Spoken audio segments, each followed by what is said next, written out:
कहानी की शुरुआत में हमें एक प्रेग्नेंट लेडी को दिखाया जाता है। वो बच्चे को जन्म देने वाली थी, इसलिए उसका हस्बैंड उसे हॉस्पिटल में लेकर जाता है। लेकिन बदकिस्मती से उस बच्चे की माँ की मौत हो गई थी। हॉस्पिटल में आते वक्त उस माँ के ऊपर तेज चमकती हुई बिजली उसके ऊपर गिर गई थी और शायद इसी वजह से उसके साथ ऐसा हो गया। लेकिन बच्चे को भी एक अजीब प्रकार की बीमारी थी, उसका शरीर पूरा व्हाइट कलर में हो गया था। बच्चे का पिता बहुत गुस्सा हो जाता है और उसे लगता है कि ये बच्चा ही मनहूस है, इसलिए वो बच्चे को हॉस्पिटल में ही छोड़ करके चला जाता है। अब यहाँ पर सीन कट होता है और हमें कई साल बाद डक नाम के एक शेरिफ को दिखाया जाता है। दरअसल एक बूढ़े व्यक्ति की मौत हो गई थी, उसी की छानबीन करने के लिए वो यहाँ पर आया था। उसके साथ जेस्सी नाम की एक साइकोलॉजिस्ट भी थी। इन्हें यहाँ पर एक खुफिया दरवाजा दिखाई देता है जो अंडरग्राउंड की तरफ जा रहा था। अंदर जाने के बाद इन्हें वहाँ पर एक लड़का मिलता है जो अंधेरे में बैठा हुआ था। जब वो अंधेरे से बाहर आता है तो उसे देख करके ये दोनों ही हैरान हो जाते हैं, क्योंकि उस लड़के का शरीर पूरे व्हाइट कलर में था और उसके बाल बिल्कुल भी नहीं थे। मैं आपको बता दूं, ये वही लड़का है जिसे आपने मूवी के शुरुआत में देखा था। पिता के छोड़ के चले जाने के बाद उसके दादाजी ने उसे रखा और उसकी देखभाल किया। अब ये लोग उस लड़के से उसका नाम पूछते हैं तो वो लड़का इन लोगों को अपना नाम माइक बताता है। माइक कहता है कि मैं कई सालों से यहीं पर रह रहा हूँ और मैं कभी भी बाहर की तरफ नहीं गया, क्योंकि मैं सबसे अलग हूँ और मैं इंसानों की तरह नहीं दिखता हूँ। लेकिन माइक के अंदर बहुत खास प्रकार की पावर थी। वो कभी भी बाहर नहीं गया, लेकिन फिर भी उसने घर के अंदर सारी किताबों को पढ़ डाला है और हर किताब का एक एक पन्ना उसे बहुत अच्छे से याद है। अब जेस्सी उसे यहाँ पर नहीं छोड़ती है, बल्कि उसे अपने साथ लेकर जाती है। वो माइक को अपने साथ ऑर्फेनेज में लेकर जाती है जहाँ बहुत सारे बच्चे रहते हैं। वहाँ के बच्चे जब माइक को देखते हैं तो वो बहुत हैरान हो जाते हैं। माइक ने एक ब्लैक कलर का चश्मा लगाया था, क्योंकि उसकी आंखें बहुत सेंसिटिव थी। उसकी आंखें धूप की रोशनी को बर्दाश्त नहीं कर पाती थी। खैर, जब वो बैठ करके खाना खा रहा था तो कुछ लड़के उसके पास आकर के उसे परेशान करने लगते हैं। ये लड़का अपनी नाक पर कुछ इस प्रकार से चम्मच को चिपका लेता है और इसके बाद ये लोग माइक को भी ऐसा करने के लिए बोल रहे थे।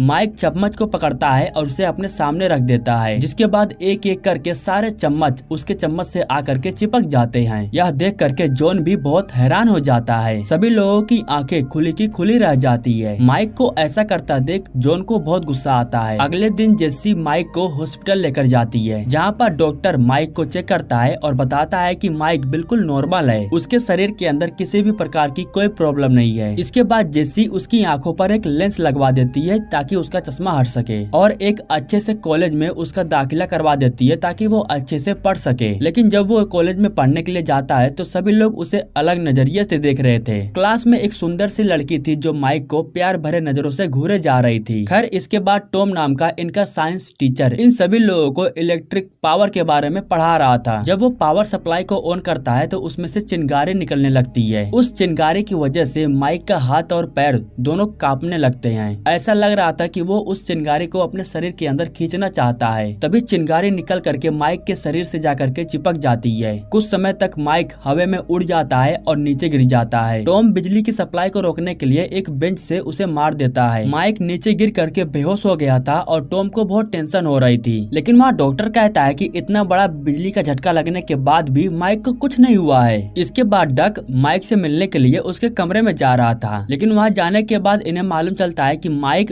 हॉस्पिटल से भाग चुका है। दरअसल वो इस जगह को छोड़ करके वापस अपने घर जा रहा था। रास्ते में उसकी मुलाकात उसी लड़की से होती है जो क्लास में बहुत देख रही थी। उस लड़की का नाम केटी था। वो केटी से रेलवे स्टेशन की तरफ जाने के लिए रास्ता पूछता है। केटी उसे उस तरफ जाने का रास्ता बता देती है और इसके बाद माइक रेलवे के पटरियों के थ्रू अपने घर की तरफ जाने लगता है। लेकिन तभी अचानक से उसके सामने डक आ जाता है और उसे अपने साथ चलने के लिए कहता है। तो माइक कहता है कि वो अपने घर जा रहा है, वो अब यहाँ पर नहीं रहना चाहता है। लेकिन डक के द्वारा बार बार रिक्वेस्ट करने से वो जा करके कार में बैठ जाता है। इसके बाद डक उसे एक ऐसी जगह पर लेकर जाता है जहाँ पर बहुत सारे सरकारी लोग आए हुए थे। जब ये लोग माइक को देखते हैं तो उनमें से एक अधिकारी माइक से सवाल करता है। वो माइक से पूछते हैं कि आखिर तुम्हारा IQ लेवल इतना हाई कैसे है? ये किताब के द्वारा हुआ है कि या फिर किसी और चीज से? तो माइक कहता है कि जब वो टीवी या रेडियो के पास जाता है तो वो खराब हो जाती है और इसीलिए वो सिर्फ दिन और रात किताबों को ही पढ़ते रहता है। इसके बाद माइक घर जाने की बात करता है तो सरकारी अधिकारी कहता है कि बैंक वालों ने तुम्हारे घर को सीज कर दिया है। अब यह जानने के बाद माइक यहाँ से चला जाता है। माइक को थोड़ा कुछ अलग एहसास दिलाने के लिए स्कूल की तरफ से लोग पिकनिक पर जा रहे थे और इनके साथ डक भी शामिल था। सभी लोग पिकनिक के मजे ले रहे थे लेकिन माइक साइड में जाकर के बैठा हुआ था। कुछ समय बाद डक उसके पास जाता है और उससे बात करता है। माइक कहता है कि बिजली को देखने के बाद उसके शरीर में पता नहीं क्या हो जाता है। मुझे बिजली अपनी तरफ पता नहीं क्यों खींचती है। बचपन में एक दिन तेज कड़कड़ाती हुई चिंगारी मेरी माँ के ऊपर आकर के गिर गई थी। शायद मेरी ही वजह से मेरी माँ की मौत हो गई। खैर अगले दिन सुबह में एंथनी नाम के एक इंसान ने एक हिरन का शिकार करता है। हिरन को मार देने के बाद वो और उसका दोस्त बहुत खुश थे, लेकिन जब माइक हिरन को मरा हुआ देखता है तो उसे बहुत दुख होता है। वो उदास मन से हिरन के पास आकर के बैठ जाता है। इसके बाद वो एक हाथ से हिरन को पकड़ता है और दूसरे हाथ से एंथनी को पकड़ लेता है। दरअसल माइक